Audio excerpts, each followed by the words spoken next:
The Highway Rat by Julia Donaldson, read by Miriam Leary-White, produced by Anthony Leary-White, especially for Jamie Brocklehurst. The Highway Rat was a baddie. The Highway Rat was a beast. He took what he wanted and ate what he took. His life was one long feast. His teeth were sharp and yellow. His manners were rough and rude. And the Highway Rat went riding along the highway, stealing the travellers' food. A rabbit came hopping along the road, then stopped with her paws in the air, for blocking her way was the Highway Rat, who cried out, "Who goes there? Give me your pastries and puddings, give me your chocolate and cake, for I am the rat of the highway, the highway, the highway. Yes, I am the rat of the highway, and whatever I want, I take."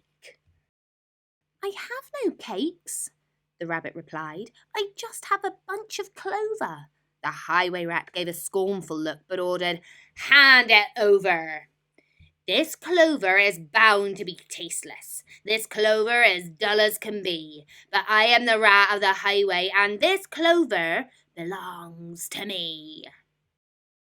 A squirrel came bounding along the road, then stopped with a shake and a shiver. For reining his horse was the Highway Rat, who thundered, "Stand and deliver! Give me your buns and your biscuits. Give me your chocolate eclairs, for I am the rat of the highway, the highway, the highway. Yes, I am the rat of the highway, and the rat thief never shares." "I have no buns," the squirrel replied. "I just have a sack of nuts." The robber snatched the snack and snarled, "I'll have no ifs or buts.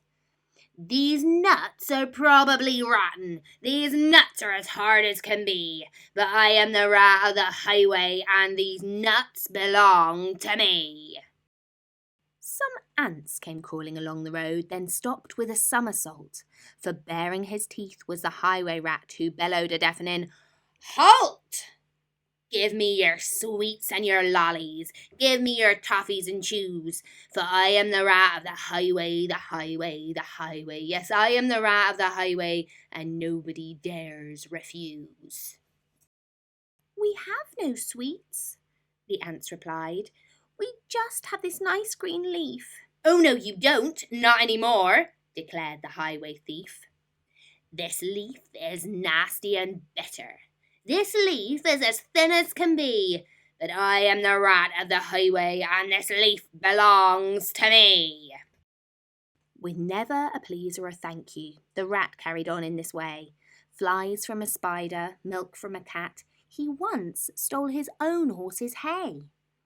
The creatures who travelled the highway grew thinner and thinner and thinner, while the Highway Rat grew horribly fat from eating up everyone's dinner. A duck came waddling down the road, then stopped with a "How do you do?" "I see you have nothing," the rat complained. "In that case, I'll have to eat you. I doubt if you're terribly juicy. Most likely you're tough as can be. But I am the rat of the highway, the highway, the highway. Yes, I am the rat of the highway, and I fancy duck for tea." "Hang on," quacked the duck, "for I have a sister with goodies you might prefer. I know that she'd love to meet you, and I'm certain that you'd like her. For in her cave, her deep dark cave, right at the top of the hill, are biscuits and buns aplenty, and there you may eat your fill." "Lead on!" cried the rat, and they took to the road, which seemed it would never end. Onwards they rode and upwards, bend after bend after bend. At last they came to a lonely cave, and the duck began to quack. She quacked, "Good evening, sister, sister, sister," and "Sister, sister, sister." A voice from the cave came back. "Do you have cakes and chocolates?"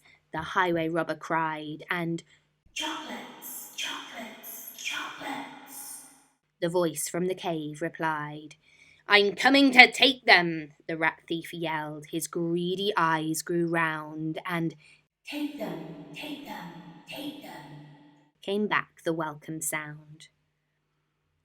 The highway rat let off his horse, into the cave he strode. The duck took hold of the horse's reins and galloped down the road. Faster and ever faster, following all the bends, the plucky young duck went riding, riding, riding, galloping down the highway, back to her hungry friends. Then they shared out the food from the saddlebags and feasted all night long. Bright were the flames of the bonfire, loud was the music and song. Wild was the moonlight dancing, merry the cheer and the chat. For now they could live in freedom, safe from the highway rat. And as for the rat in the echoey cave, he shouted and wandered till he found his way out of the darkness on the other side of the hill. A thinner and greyer and meeker rat he robs on the road no more, for he landed a job in a cake shop, a cake shop, a cake shop. And they say he still works in the cake shop, sweeping the cake shop floor.